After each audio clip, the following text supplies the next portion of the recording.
Hilton brings you new ways to stay. With experiences that let you capture the glory days. Introducing the Graduate Hotels. Each inspired by local college towns, these stays are always original and never boring. Get in touch with traditions all across the country and enjoy a stay that's a class above the rest. Book at Graduate Hotels with Hilton Honors Points at Hilton.com. It's a win-win. Hilton, for the stay.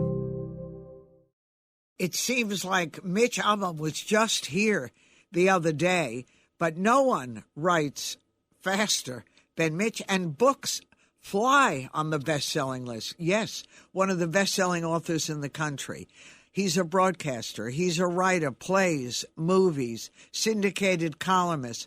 His books fly to the top of the bestseller list. 40 million copies, I read, in 47 languages. Don't forget Today's with Maury, which absolutely is a classic. And I don't think any book, any memoir has ever sold like that one. Mitch and his wife have done incredible work when it comes to charities and changing people's lives, including an orphanage in Port-au-Prince. His brand new book, The Stranger in the Lifeboat, a novel, and a really fast read. I'm telling you, I picked it up, and next thing I know, I was almost finished and read the whole thing through because that's what happens. You have to see exactly what happened. But let me start with something other than the book. What happened during all these uprisings in Haiti with the orphanage? Were the children... Are they okay? Well, thank you, Joan. It's good to talk to you again, and thank you for asking about our kids. So, we have 53 kids in our orphanage in Haiti, and I'm there every month for the last 12 years. So I've witnessed what's happened with Haiti, and it is really very, very depressing. Dangerous. Now, I'm actually leaving this weekend to go back again, and there's a lot of kidnappings out in the street. It's very difficult to get from point A to point B. The gangs are kind of controlling the major part of the country now. And our kids, sadly, have not left the third of an acre grounds that we have in almost 2 years. They haven't been outside, and that's no way for kids to be raised. They're very happy in the facility, and they play, and we do everything we can, but it's a third of an acre. It's 53 kids and 40 staff members. Everybody's on top of one another, and we used to take trips out to the beach and to the mountains and take kids for ice cream and things like that, and we can't do any of that. It's a very dangerous, very poor place, but we keep working there, and our kids, thank God, are thriving. But, Mitch, what happens to you when you get off that airplane, even with guards? How do you protect yourself getting there? Because you must be a hot commodity for those kidnappers. Well, first of all, I don't announce when I'm coming. And then, sadly, we have to have bodyguards in an armored vehicle that meets us very quietly and takes us straight to the orphanage. And I never leave the orphanage the whole time I'm there. And then the only other trip I take is from the orphanage back to the airport. And, we have to go at the right times and take the right routes and pray, because pray. I'm not gonna not see my kids. And, we just have to pray that we're spared from that. And hopefully that, more importantly than me, it's the people who are being kidnapped there are not mostly these missionaries. I know that made headlines here, but mostly they're just average Haitians. Right. We're just most of them have no money at all. Nothing. They just pulled off. Yeah, they're kidnapped for $20. Oh, gosh. And are the most recent kidnappings, which made big news here in America, as you know, still isn't resolved. They don't have any of them back, including the children that were part of the kidnap group. That's right, including an 8-month-old baby. So it's really tragic, and I wish that America and the United Nations and other countries would rise step to in the occasion. Because nothing's going to happen on its own there. I know. Do you ever think about moving the whole operation to the States temporarily? Oh, gosh, Joan, I would pick the kids up and carry them myself if that was possible. Yeah.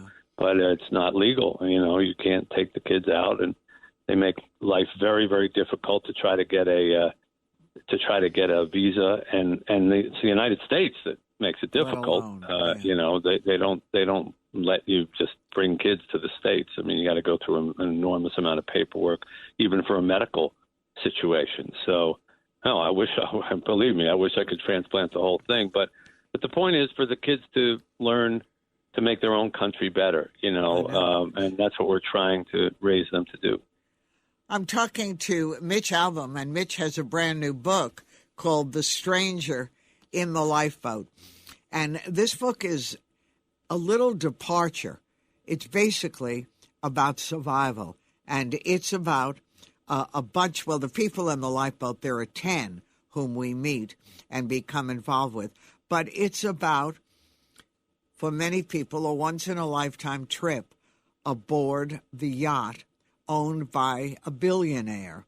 And he invites some of the leading people in the world to be part of this think tank on water. Out of nowhere, the yacht explodes off the coast of Africa. I think it's in the Atlantic Ocean. And we're taken on this journey by a narrator. And it's really, the narrator finds a book that one of the people had kept. I'm going to let Mitch explain to you. And it's also, it raises a lot of questions. In the midst of all this, they pluck someone from the ocean, a young guy, who says he is the Lord. Is he? And explain. Yeah, well, you've done a good job of sort of setting it up that the yacht explodes and everybody's killed except these 10 people, half of whom are the rich guests and half of whom are staff, cooks and deckhands and the like. And they're in this lifeboat for 3 days, and nobody's coming for them.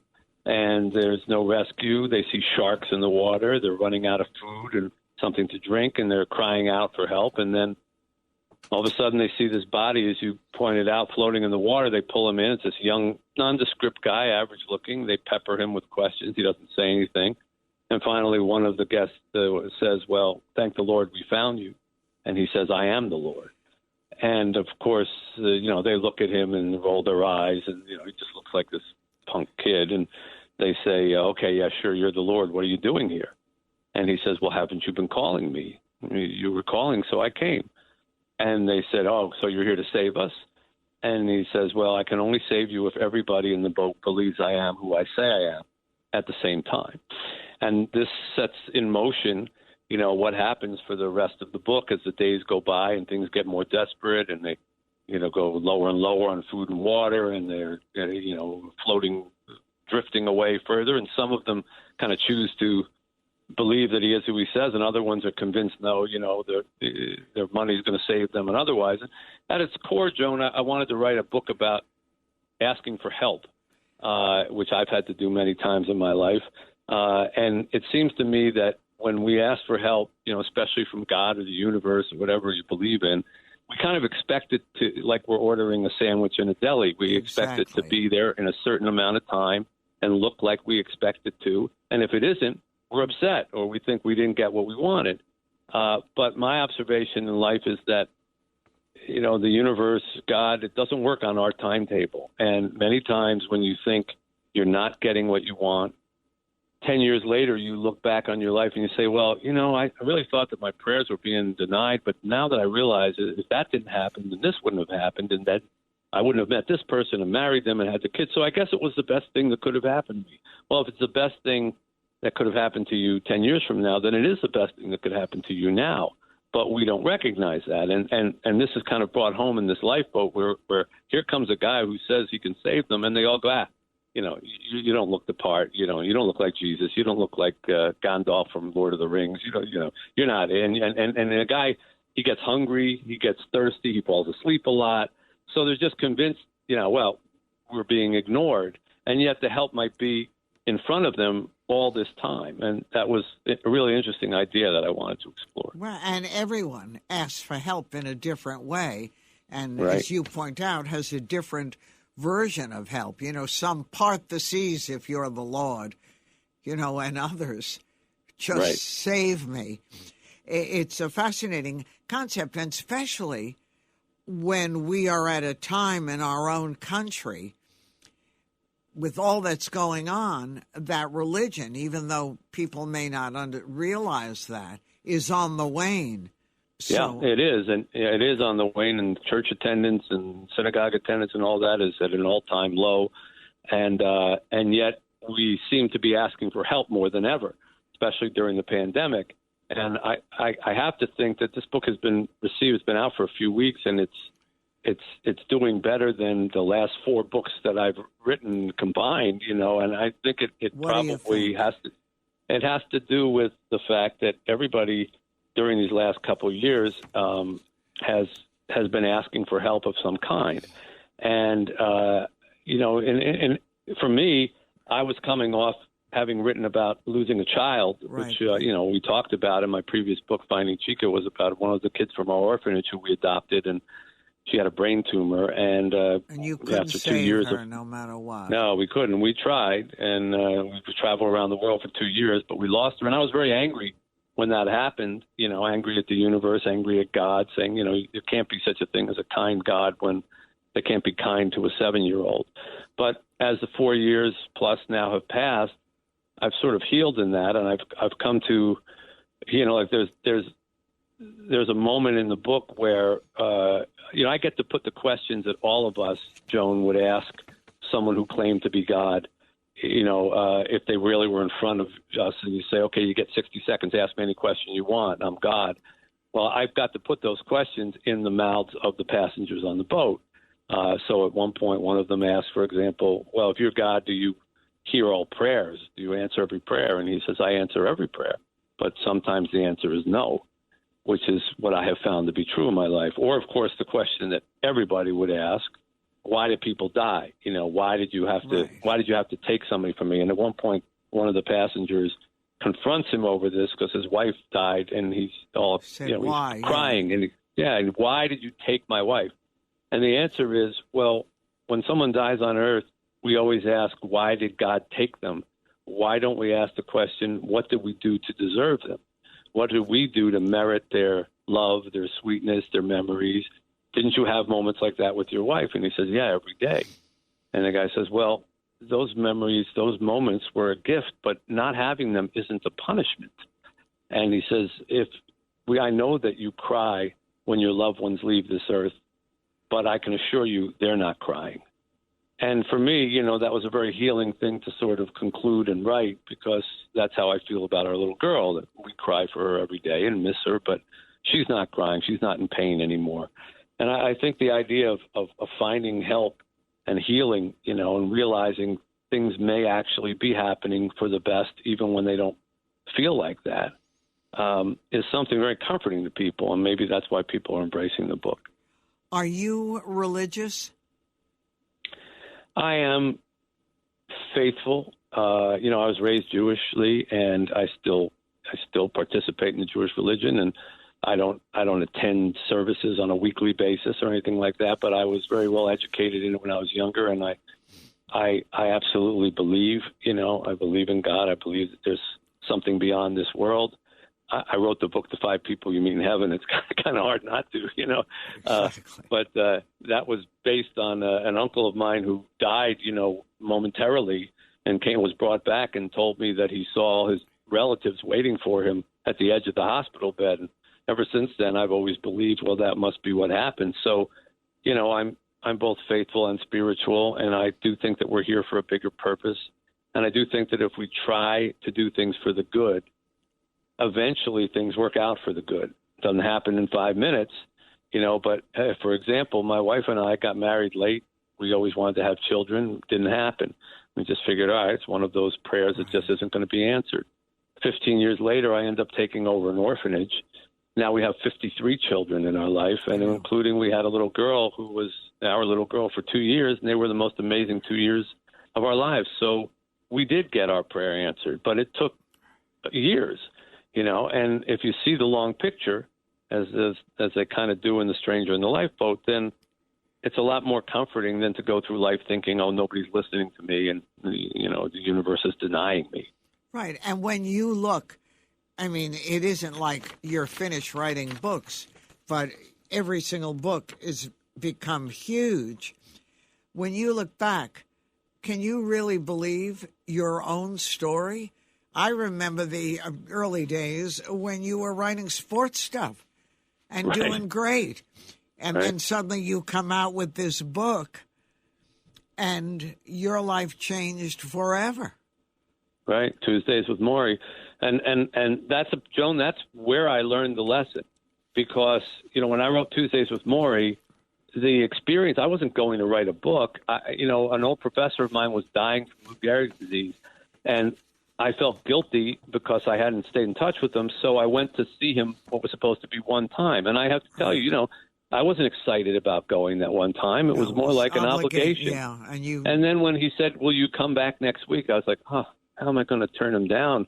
Come back next week. Okay, I got to fly to Boston again next week. And again, it felt like an obligation. And it took some time before I started to realize, wow, this is really benefiting me, personally, not professionally, just personally. I'm learning so much from this man who's dying. And then I decided to write a book to pay his medical bills. It wasn't a career move.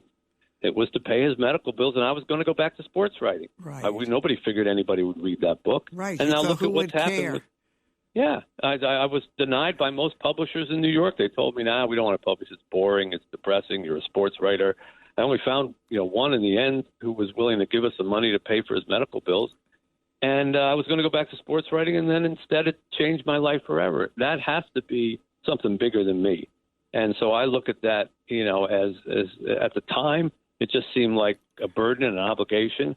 And now I look back on it, and it was, as I said, the best thing that possibly could have happened. And I think many people have that story in their lives, not just me. Yeah, right. It was your fate. But what about music? You had bands. You were really involved in music.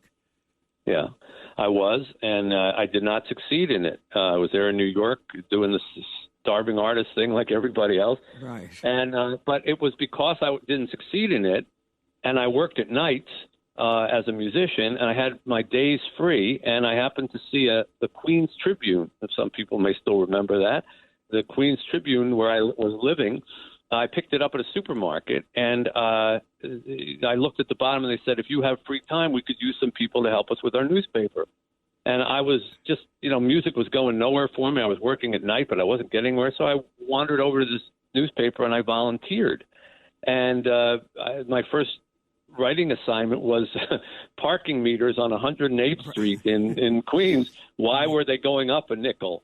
And that was the first thing I ever wrote. And yet if I hadn't done that, if I hadn't walked over there, I'd never have become a writer. And that was because music wasn't working out. So even though I love music, that apparently wasn't meant to be my path, but it afforded me the chance to get into writing. It's fantastic. It's really an unbelievable story. I thank you so much, Mitch. The Stranger in the Lifeboat. And, of course, Tuesdays with Maury, the best-selling memoir of all time. And this book is going to take you and make you question a lot of things and also make you rethink your own fate and your own life. All the best to you and your wife. We'll talk very soon. Thanks, Joan. Great to talk to you. You too.